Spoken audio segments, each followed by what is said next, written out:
So this week we're going to be looking at production in risky situations. And there are going to be some new concepts that are specific to issues of risk. We'll be talking about risk and error, hazard, anomaly.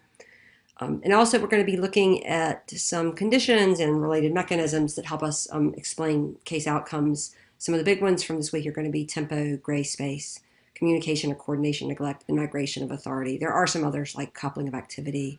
We'll be re-looking at things like training and constrained improvisation, but the big ones are going to be these four. So first of all, let's just start off with basically some of the key or basic concepts associated with organizational risk. One way to think about this is basically to start thinking what constitutes a risky organization or a risky enterprise.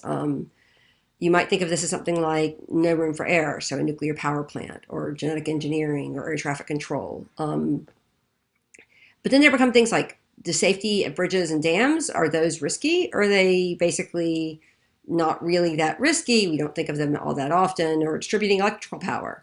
Again, there can be substation explosions, but are those risky? Are those not? What about hospitals? A lot of people die there. Is that low risk or is it high risk? Product safety, industrial accidents. Again, these are questions where it actually becomes very difficult to start to say which of these enterprises belong in risk or not. In a sort of, we can almost imagine rating them, but it's hard to say for sure which ones go where. So in one of our articles this week, we have a definition that the authors give, which is that basically the risk of an enterprise is going to be some probability of error or an error rate multiplied by the damage or the hazard the damage you get from making an error or the hazard of something. So a nuclear power plant, for example, might have a very low probability of error, but a very high hazard and therefore be considered risky. Alternatively, it might be that driving, the probability of error is much higher than, say, for a nuclear power plant, but there are much less of a chance, sort of the hazard of either serious injury or death is much lower than if there's a nuclear explosion. Now, one of the things you'll probably see if you really think hard and deep about this is that still doesn't necessarily fully, this definition, while useful, doesn't really fully capture the notions that we have of perceived risk. Because in some cases, probably if we mathematically work this out, turns out driving might be actually riskier than flight for sure, air travel for sure, and maybe even nuclear power plants. But we somehow perceive air travel and nuclear power plants as riskier than driving. We don't tend to see driving necessarily as all that risky of an activity. So in thinking about actual perceived organizational risk, we might think about things like the degree of uncertainty that one has regarding what the error rate is. So we aren't really sure if things could go quite badly, say with space travel versus, say, air travel, or nuclear power versus, say, surgery. We might also think about just the sheer number of deaths. So this would be, or number of people affected or public visibility. So again, pesticides may cause a high number of cancers, or it might mining, but the visibility of those consequences and the way it's distributed in the population might not be that visible.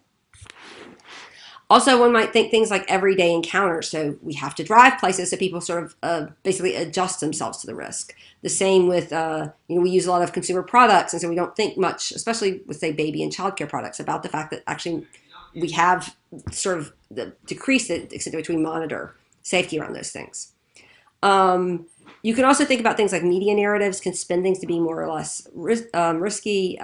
Also, the extent to which you have expected negative outcomes in, say, a hospital versus other places. So if you don't expect to be, if you go to a hospital, you're already sick. So therefore, the fact that there's many deaths in the hospital might not seem as bad as if there was a different expectation.